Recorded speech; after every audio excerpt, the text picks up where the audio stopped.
Camarades, ce matin, à l'ouverture de cette séance, quelque chose d'inédit s'est produit pour un congrès de la FSU. En 5 minutes, un vote a été organisé à la sauvette sur un texte non communiqué jusque-là et surtout sans possibilité que soit ouverte la moindre discussion. Je suis descendu, j'ai levé la main bien en évidence, la parole ne m'a pas été accordée, j'avais juste une chose à dire. Soyons clairs, c'est bien sûr un premier pas que le Congrès ait décidé tard, bien tard, alors que la direction fédérale refusait de le faire jusque-là, c'est-à-dire depuis plusieurs mois, de se prononcer pour la levée de l'état d'urgence. Oui, c'est un premier pas, mais ce texte qui a été voté ne suffit pas et surtout, il ne clôt pas la discussion. Il ne répond pas aux points qui ont été soulevés par les congrès départementaux, par les sections départementales, par les syndicats nationaux. Alors, je me tourne vers la tribune et je pose la question, camarades, de quoi avez-vous peur? De quoi avez-vous peur? Que cherchez-vous à cadenasser? Quelle discussion voulez-vous interdire dans ce congrès? Avez-vous peur qu'on vous précise que demander la levée de l'état d'urgence, c'est bien, mais demander la levée immédiate, c'est mieux? Et c'est ce qu'ont demandé de nombreux congrès et congressistes.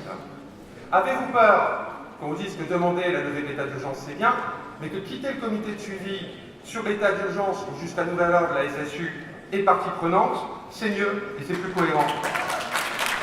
Avez-vous peur qu'on vous dise que s'opposer formellement au projet de révision constitutionnelle, c'est louable, mais que la responsabilité de la FSU, c'est d'exiger son retrait?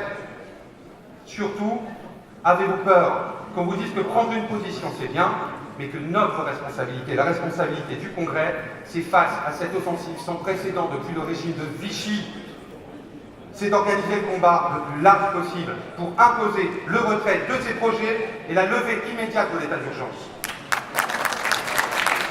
Aujourd'hui, dans la situation politique actuelle, camarades, rien n'est plus urgent. Pour nos syndicats, c'est même vital. La question qui nous est posée, c'est si vous êtes contre l'instauration d'État policier, si vous êtes les défenseurs des libertés démocratiques, levez-vous maintenant ou taisez-vous à jamais. Alors, quoi qu'il en soit, du rassemblement symbolique du 5 février, chacun sait ici que ce rassemblement ne suffira pas. Nous ne pouvons pas, le Congrès ne peut pas en rester là. Camarades, on le sait, c'est à l'Assemblée nationale que les choses se décident. Et chacun sait qu'à l'Assemblée nationale, la majorité PS-PCF, celle-là même qui a été élue pour chasser Sarkozy, sa majorité en 2012, est aujourd'hui tiraillée. Elle sait que voter le projet du gouvernement, cela équivaut pour elle à se faire à Rativille un véritable suicide politique. Je rappelle, camarades, que nos syndicats ont appelé à voter pour chasser Sarkozy en 2012. Et il faudrait aujourd'hui qu'on fasse un pas de côté. Il faudrait laisser au gouvernement le soin de mettre cette majorité en coupe réglée. Il faudrait laisser au gouvernement le soin de trouver des points d'appui du côté de l'UMP, un front républicain sans doute, pour faire passer cette loi ultra-réactionnaire. Non, camarades, la responsabilité de notre Congrès est claire.